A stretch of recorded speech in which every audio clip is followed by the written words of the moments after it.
The other thing is I was hoping I was going to go head to head with Imran Ahmed on Dr. Phil about this topic, but we never got around to it. But I'm seeing it make another sort of comeback right now, that we're radicalizing the incels of the world. They're all going to be a murderous, rampaging, you're going to go, go take a leak.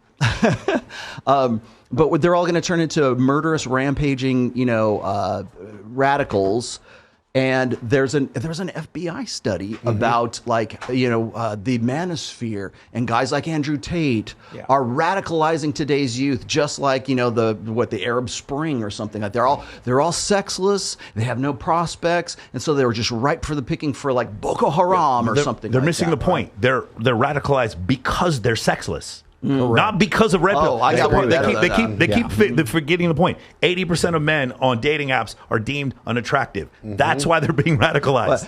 I have a study for that, actually. Yeah. Political radicalization may be often fueled by obsessive compulsive disorder. This is from a psychological study. Okay, across 4 ideological samples of the United States, Republican, Democrat, and Muslim, we found direct effects between obsessive compulsive disorder symptoms and radical intentions, as well as indirect effect of OCD on radical intentions via obsessive passion. You just said that, right?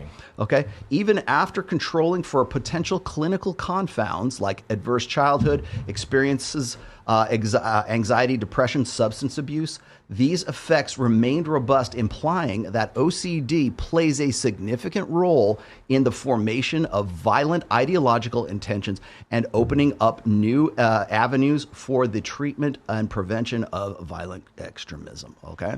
So were they already fucked up before they found the Manosphere? Were they already fucked up before they found the Democrats, the Republicans, their religion, whatever it is?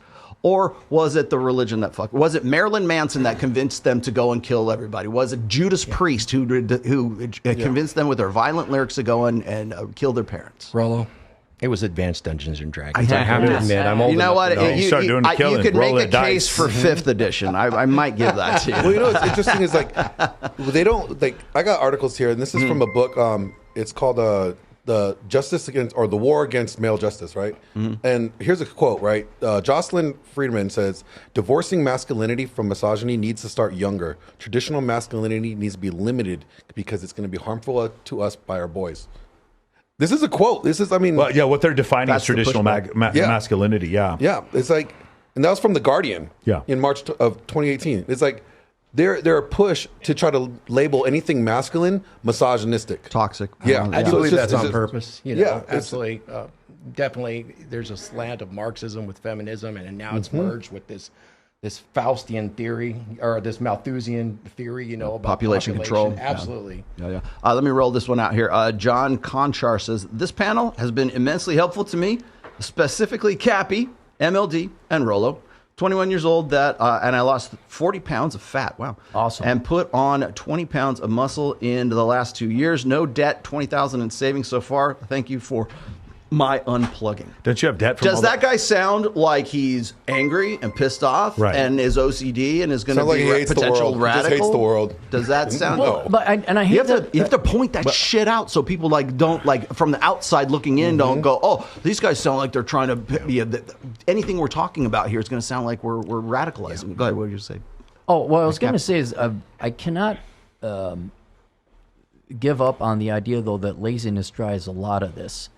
Where there is mental illness, there is OCD, like something genuinely wrong. But if you look at some of the more radical leftists, they just don't want to work. That's all it is. And they will rationalize some pretty horrific sins, basically theft being one of them, bailing me out of student loans. I'm entitled to everyone else to slave away and pay more taxes. But I could also see where this laziness is the common unifying factor, or at least a contributing factor on all these things. Whether you're a radical whatever terrorist, or a radical leftist, or you're one of these incels mowing people down. You ever look at these people on their face, like on that big physiognomy? I think that's the way you pronounce it. Physiognomy is real. Yes. It's like you're a fat, disgusting, ugly piece of shit who put no effort into any physical self-improvement. Is that the term for that? Physiognomy? Yeah, but there's a G in there, so I don't know how to pronounce it. But, physiognomy. But physiognomy. when I look at someone advocating fat acceptance, it ain't a good-looking, hard-working person. When I hear someone advocating socialism, and any engineer or lineman or anyone who actually works a real job, it's always these fat parasitic fucks who are ugly and don't want to work. But that laziness transcends political lines. We need to make a T-shirt of that. Don't be a fat parasitic lazy fuck. So how about this? So you notice that the people who are complaining are never high testosterone masculine men. Right. That's true. And the reason why, I'm not trying to say because it's essentially our dinging. but our perspective is super Every chat. time we get a super chat, yes. And we're getting a lot of them. Here we Thank go. you. Keep them coming. That's good. We'll read them. Here's the idea. So do you guys remember the whole thing with Victoria's Secret? They're like, we're going to put different body types up there. And because they legitimately believe that seeing those different body types up there would make men be attracted to different things. This is how far. Now, because they're not high testosterone men, no one taught me to like a small waist, signs of youth, large breasts, and a round butt. No one taught me that. No, if anyone has any questions about that, go see Dr. Buss in his 37 culture study. No one taught me to be heterosexual. No one taught me to find women attractive. No one taught me to like sugar, salt, and fat. No one taught me to eat carbs and no one sugar. taught John either, but he's going after the There you go. But like no one taught. Explain this. No one taught me that, so no one can teach me. right now. So no one can teach me away from it. So whenever we do things that are part of our nature, they're like, well, we'll just because of a blank slate theory, which Steven Pinker, criticizes heavily. The idea that this is going to happen. This is where pray the gay away. By the way, for the right, that comes from the same thing. This belief that like my masculinity and my heterosexuality are cultural constructs that have been taught to me, but that's because they don't have fucking 900 free tests. That's the real I don't believe that's the reason why they legitimately because they've never fucking played linebacker, because they've never dunked a basketball, because they've never tackled somebody. That's the reason, or been in a fight. They legitimately think that my predilections are pliable. They are not, and that's the problem. And once they come to that realization, then the only other option is get rid of all men because they're all potential. That's the only other option.